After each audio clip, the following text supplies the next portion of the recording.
Eh bien les gens, c'est Namia, j'espère que vous allez bien, que tout se passe bien pour vous et que vous pétez la forme plus que 3 fois 1000. En tout cas pour ma part ça va plutôt nickel.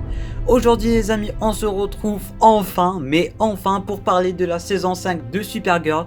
On va tout analyser ensemble, que ce soit les événements qui se sont déjà passés ou bien les trucs confirmés qui vont se passer durant les prochains épisodes après la crise. Bref, je vais tout mettre dans cette vidéo, que ce soit le Big Bad de la série, les événements, les personnages, je vais tout analyser durant cette vidéo.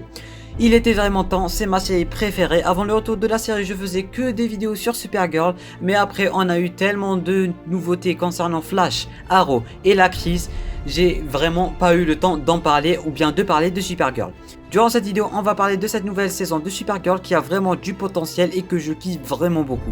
Mais comme d'habitude, avant que la vidéo ne commence, n'oubliez pas de liker ainsi que de vous abonner à la chaîne si ce n'est pas déjà fait. Ça prend 2 secondes et ça m'aiderait énormément. Merci à tous ceux qui prendront le temps de le faire et sur ce, c'est parti.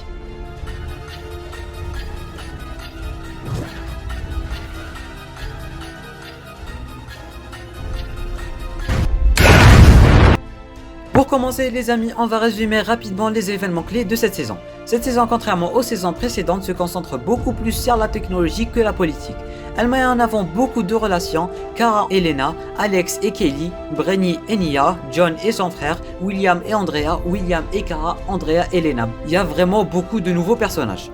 Le grand Big Bad de cette saison semble être Léviathan, qui est un groupe qui a été chargé d'utiliser ses pouvoirs pour protéger la Terre de l'humanité pendant plusieurs millions d'années.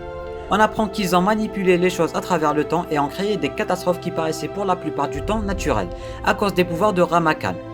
Ils veulent agir car ils pensent que l'humanité ne prend pas vraiment soin de la planète et qu'ils doivent donc en payer le prix. Pour l'instant, on ne connaît que quelques membres. 2 d'entre eux y ont été forcés, Andrea ainsi que Russell Rogers, le meilleur ami de William et le petit ami d'Andrea. On a aussi Eve Teschmacher, Margot la vieille femme que tout le monde déteste comme Dolores dans Harry Potter. Bref. Pour finir, on a Ramakan qui est en quelque sorte leur chef depuis plusieurs millions d'années et depuis très longtemps. Jusqu'au dernier épisode où il se fait démolir par Supergirl, du coup Léviathan décide d'engager quelqu'un d'autre. En gros, c'est tout ce qu'on a, ou bien c'est tout ce qu'on sait sur Léviathan. On se tourne maintenant vers les personnages. On commence avec Andrea qui était la meilleure amie de Lena. Elles sont parties chercher une sorte de totem pour Lena, mais Andrea tombe dessus en premier et c'est là qu'elle commence à travailler avec Léviathan en échange des descentes et son entreprise. Après que Lena a su, elle part directement vers National City et se dit qu'elle n'a plus besoin d'amis et de trahison. Enfin, avant de connaître Kara qui lui fait changer d'avis. Andrea a connu Russell qui lui aussi a été utilisé par Léviathan, ce qui pousse William Day vers National City pour enquêter sur son meilleur ami qui a disparu. Et c'est là que Kara rentre en jeu vu qu'elle le trouve super louche et lui propose son aide. Et c'est là qu'il devient beaucoup plus cool, aimable et gentil et tout le monde l'adore.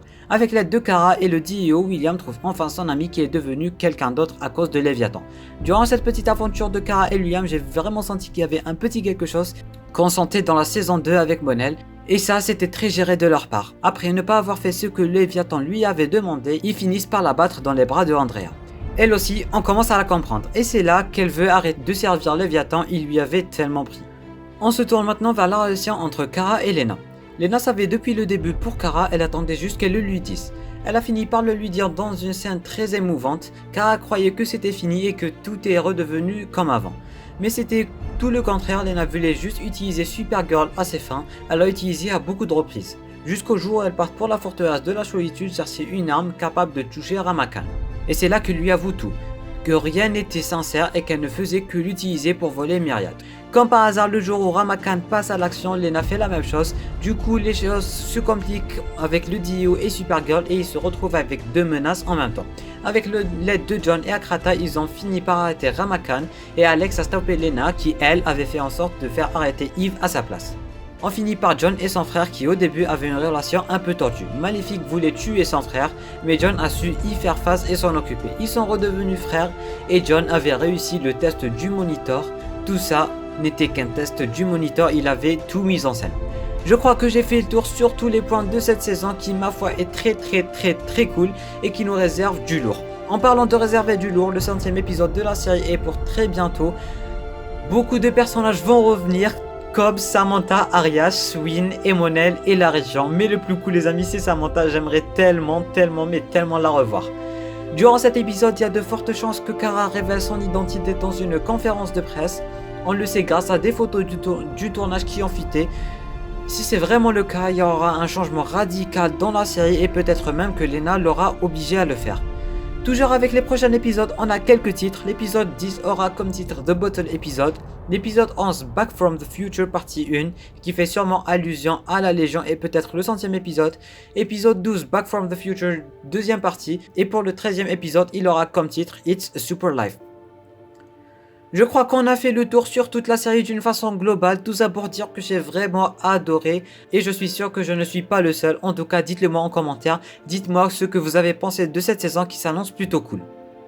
Supergirl revient le 20 janvier 2020 avant toutes les autres séries, juste après l'actrice. Ça sera l'occasion d'en faire une vidéo spéciale. Du coup, restez branchés, n'oubliez pas de vous abonner à la chaîne ainsi que d'activer les notifications. Ça prend 2 secondes, ça m'aiderait vraiment énormément. Pensez à partager aussi cette vidéo à tout fan de Supergirl. Merci à tous ceux qui prendront le temps de le faire. Et sur ce, moi je vous dis à la prochaine pour une nouvelle vidéo. C'était Namiat, portez-vous bien et bonne année.